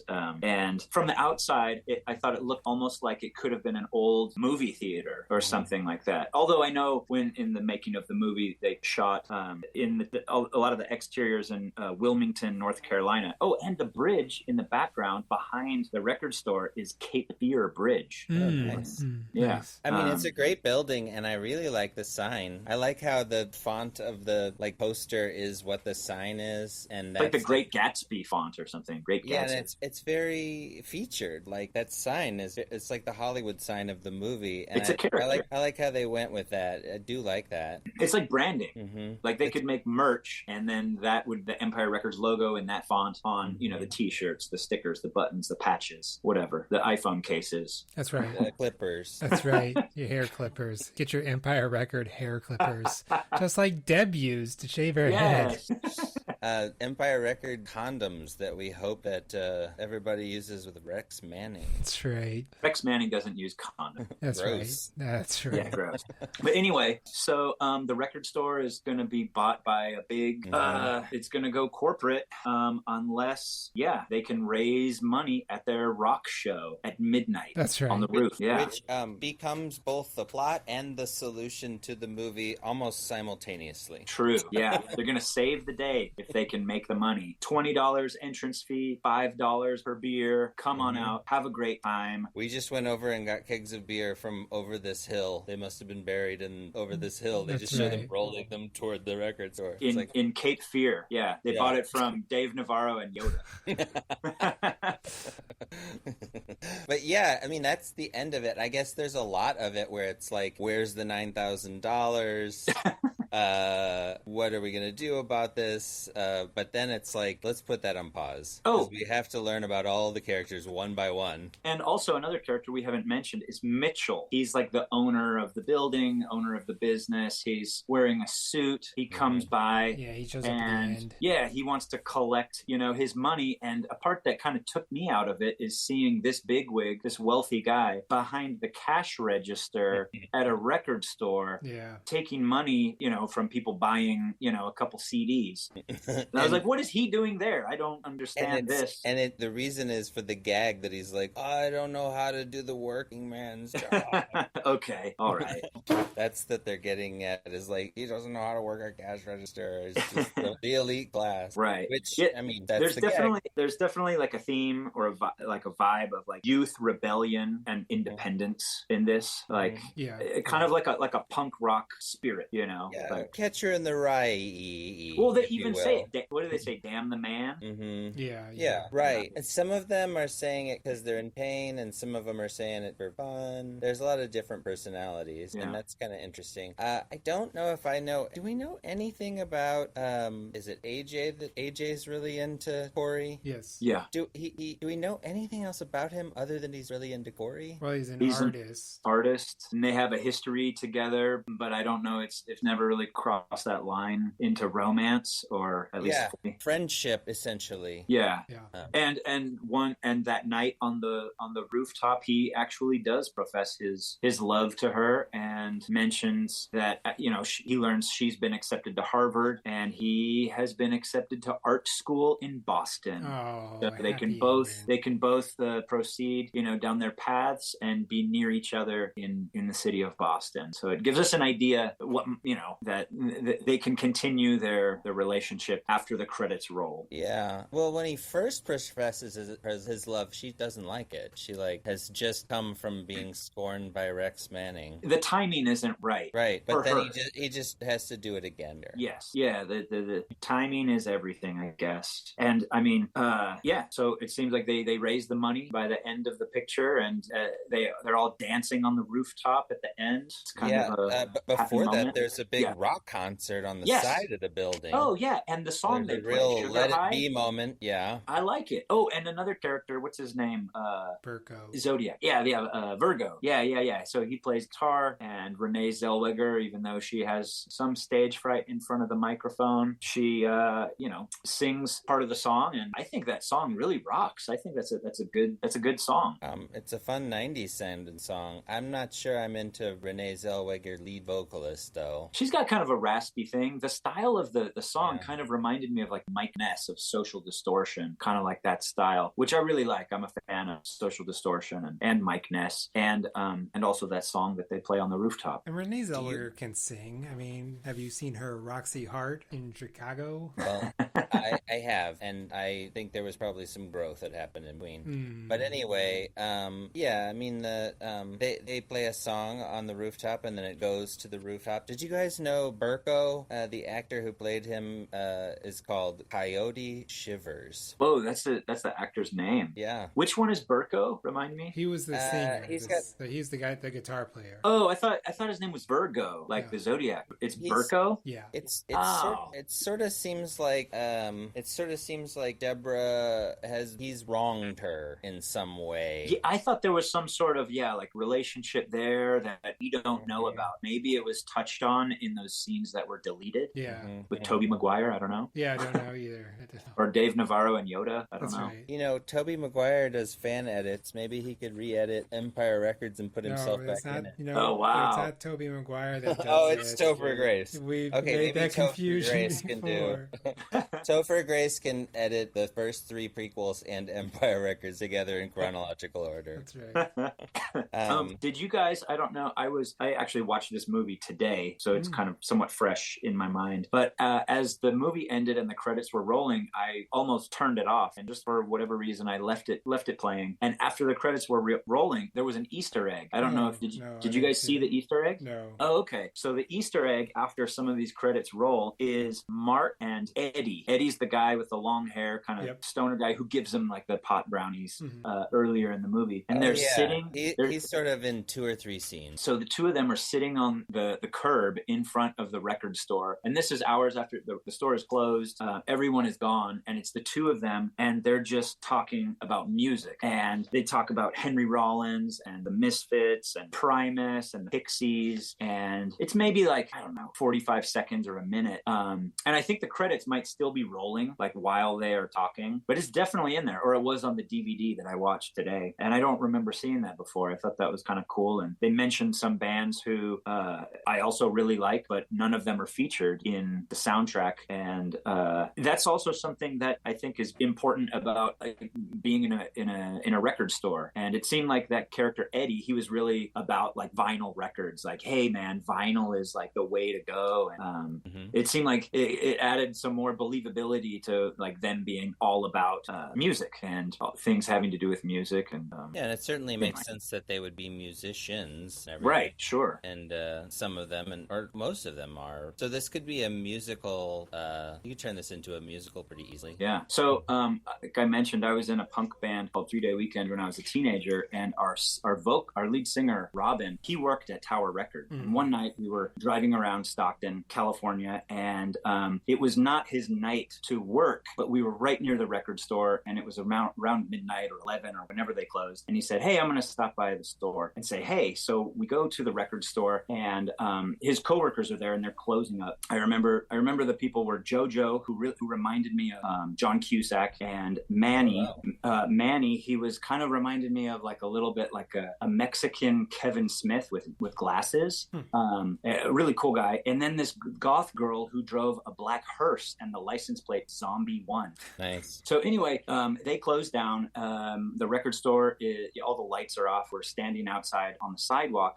It's late at night. I guess someone drove by site and saw us standing out there and called the police, saying they thought that we were trying to break into Tower Records. So we're just standing there, and a cop car pulls up, and it says it's a K9 unit, and the cop says, "Hey, what are you doing here?" From the car, the engine's running, and we walk towards him and say, "Oh no, we work here, and we just closed the record store." And he's like, "Oh, we got a call of complaint that someone was messing around on the outside of the record store," and we said no. And Manny, I remember he was wearing a long sleeve flannel shirt, puts his hands up. He's like, "Oh no, everything's fine." And when he put his hand up, the canine dog lunged its head through the open backseat window and bit Manny's hand. Oh no. And he pulled his hand away, and the dog retreated into the window, and the cop started yelling at Manny. He was like, "Damn it, what are you doing getting close to the window?" And our lead singer, Robin, he did not like that. He didn't like police officers just in general. And so he's yelling at the cop's yelling at him. His hand is bleeding. Yeah. He has to phone in, or he has to radio in incident. They send out an evidence technician. We're hanging out at the record store for a while. They take photos of Manny's hand. They ask him if he's going to press charges. He's like, no, I'm sure I'm fine. The other record store employees are saying like, "No, man, you should do something about it. Like, this guy's jerk, and his dog is like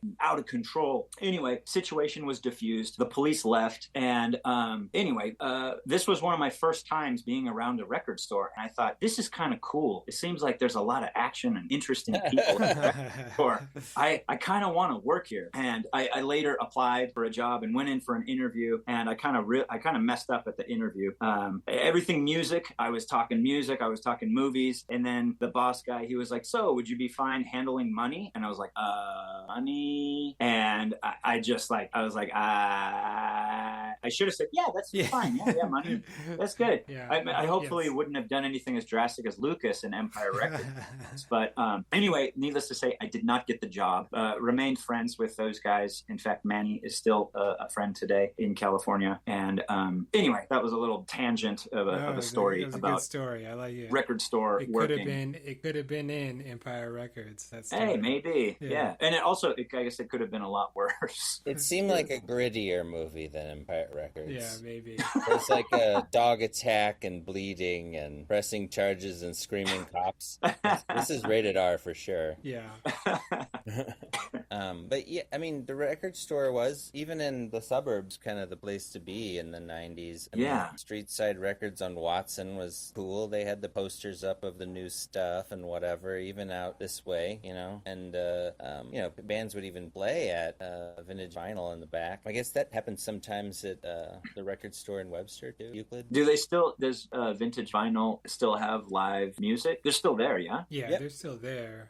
They weathered the storm, baby. For decades. Mm-hmm. Yeah, it's still there. It makes me happy that it's still there. Yeah. And vinyl records seem to be making a comeback. Yeah, that's what I mean. They weathered the storm. They made it to people caring about vinyl again, because it had a real slow decline over the 80s. And I mean, it took a long time for people to want it to come back. But I guess there's always been people that were into it throughout. Like, they mention it in this movie, and she mentions it in Foxy Brown too, if you remember that. Or he does, maybe. They're listening to an LP. They say it sounds better, Foxy Brown, is that Pam Grier or no? Yeah, Pam Grier. Okay, right on. Yeah, so everything turns out pretty good, and there ends up with dancing. Yeah.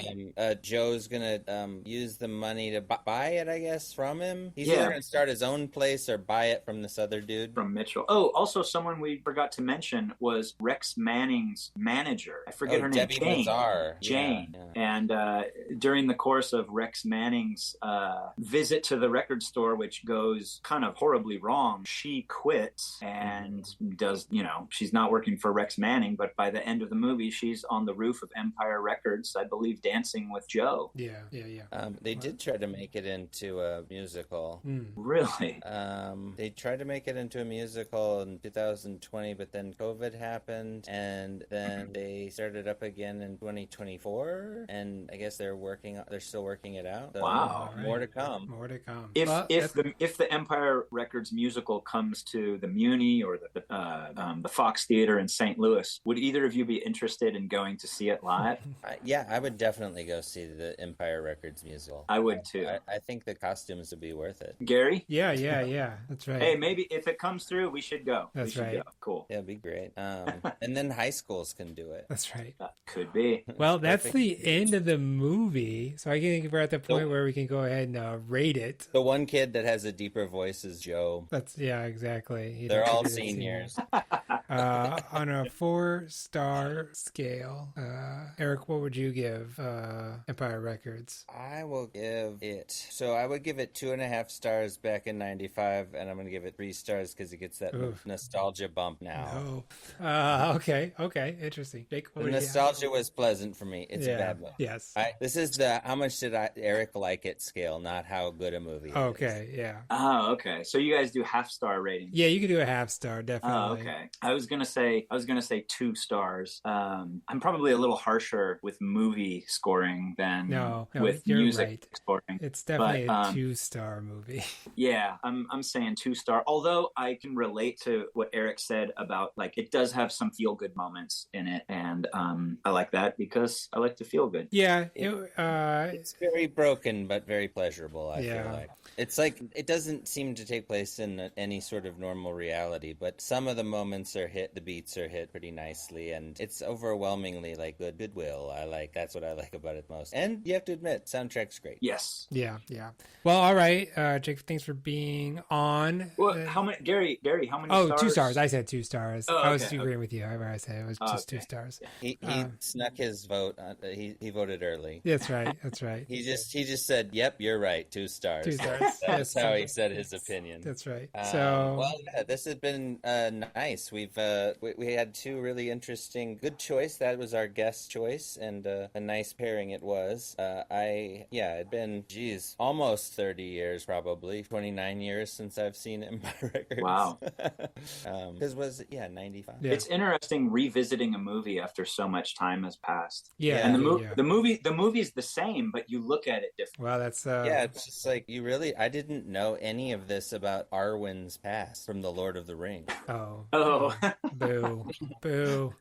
You weren't thinking about Arwen from the Lord of the Rings at all during some of these scenes? No. Because she's so desperately mature and serious in those. Yeah. So different than this character. She's like, I have to go to Harvard. Yeah. That's right. Not very sympathetic kind of character, but anyway, I had a great time.